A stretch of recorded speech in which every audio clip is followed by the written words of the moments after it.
Ok. Monsieur Guy Lavogui, est-ce que votre position actuelle est liée au fait que Monsieur Dadis Camara a fait montre d'un certain mépris à votre égard?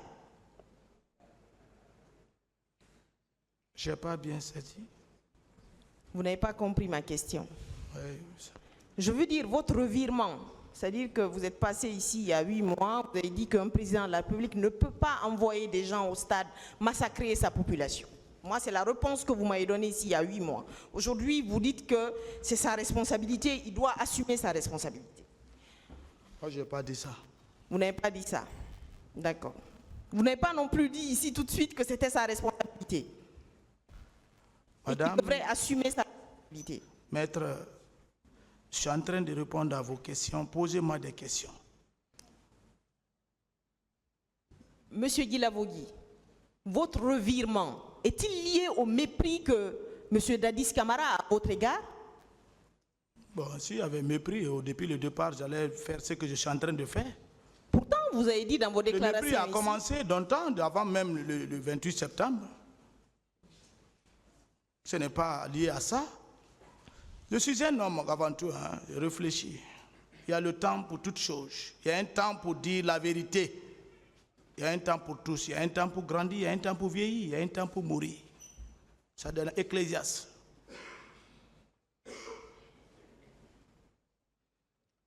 Ok, Monsieur Guy Lavogui, d'accord, on va suivre votre logique. Vous êtes allé au stade, il y avait une garde parallèle qui a commis des crimes.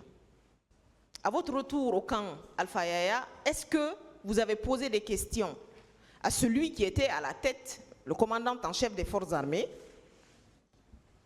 sur ce qui s'est passé? Je ne suis qu'un subordonné. Un subordonné ne peut nulle part venir demander son chef hiérarchique pour des comptes à rendre s'il n'a pas reçu un ordre concernant ce fait. C'est l'indiscipline, cela. Et je ne suis pas un soldat indiscipliné. C'est donc qu'il a envoyé, ce sont eux qui l'ont rendu compte, ce sont eux qui discutaient avec.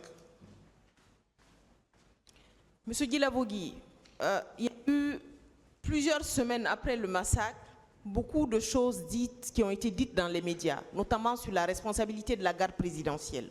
Et vous, vous étiez membre de la garde présidentielle. Même à ce moment-là, vous n'avez pas senti le besoin de comprendre ce qui s'était passé au stade, parce que, étant de la garde présidentielle, votre responsabilité, tôt ou tard, aurait pu être mise en cause.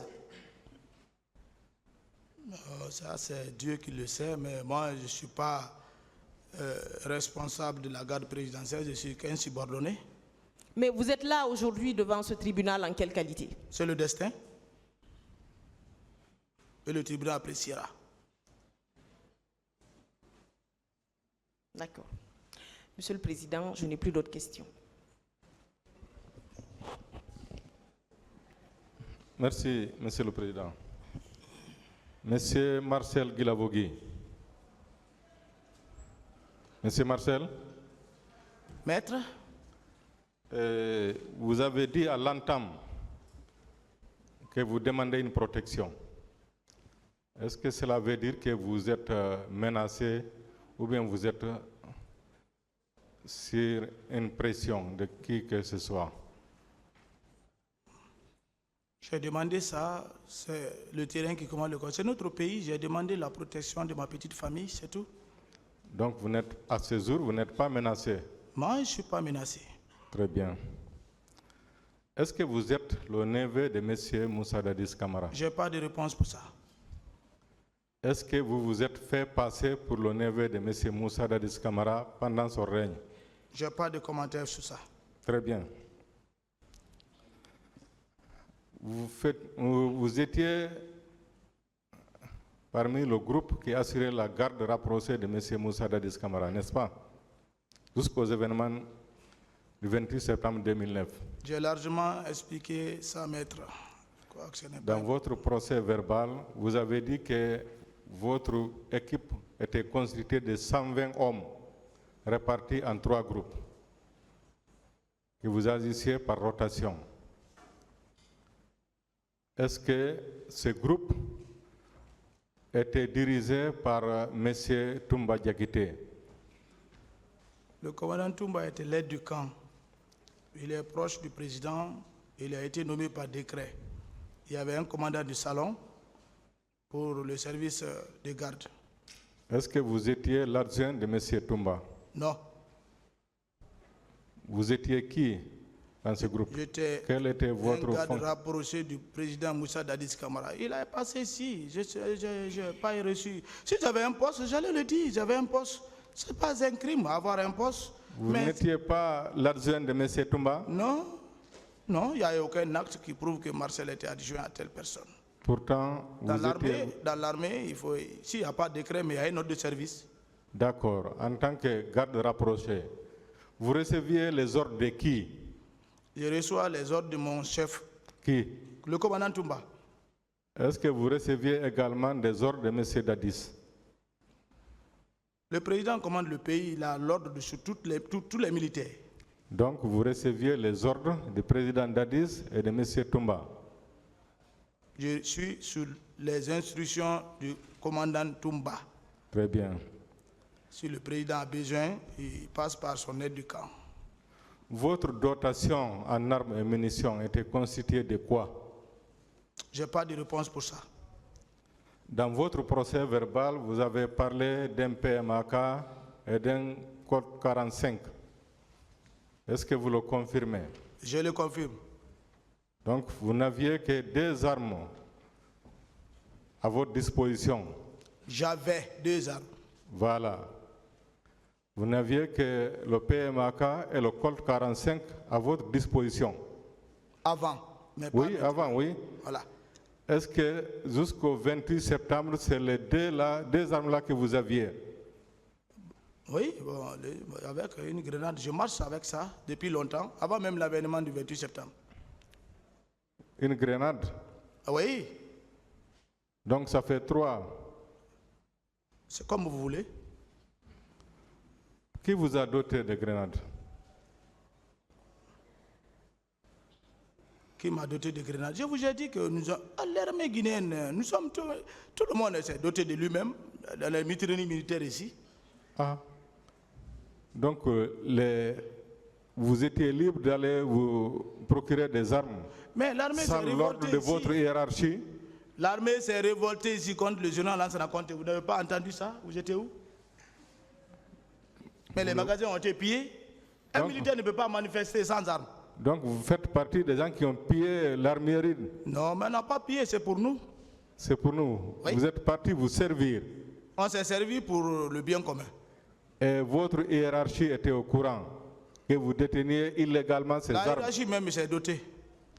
Non, votre hiérarchie était au courant que vous avez illégalement des armes à votre Mais possession? l'armée guinéenne même en savait que c'est même pas la hiérarchie, toute l'armée guinéenne. C'est pas une personne. Très bien. Si on veut condamner, on condamne l'armée. Monsieur Marcel, le 28 septembre, vous avez dit les événements du 28 septembre, c'est monsieur Moussa Dadis Camara et colonel Thiebro qui ont planifié et fait exécuter, n'est-ce pas? Vous maintenez? J'ai beaucoup répondu à ça, je n'ai plus de réponse pour ça. La planification a consisté à quoi, selon vous? Je ne sais pas. L'exécution? J'ai beaucoup expliqué ça, maître. Vous pouvez revenir, vous pouvez réexpliquer. Non, je n'ai plus de temps pour ça. J'ai plus de réponse pour ça. Vous êtes arrivé au stade à quelle heure? Je n'avais pas de montre pour déterminer l'heure. Mais c'était le matin. J'ai déjà répondu ça. Vous avez trouvé qui et qui? J'ai largement Parmi expliqué. vos amis garde présidentielle, Maître, j'ai qui expliqué. étaient à l'intérieur du stade lorsque vous êtes rentré? J'ai expliqué depuis lundi. Je crois que si vous n'avez pas de nouvelles questions, je vais vous répondre que j'ai répondu à ça. Donc vous étiez seul parmi la garde présidentielle? Je n'ai plus de réponse pour ça. D'accord. La garde parallèle, quand est-ce que vous avez su que le capitaine Dadis a constitué à votre dépens une garde parallèle?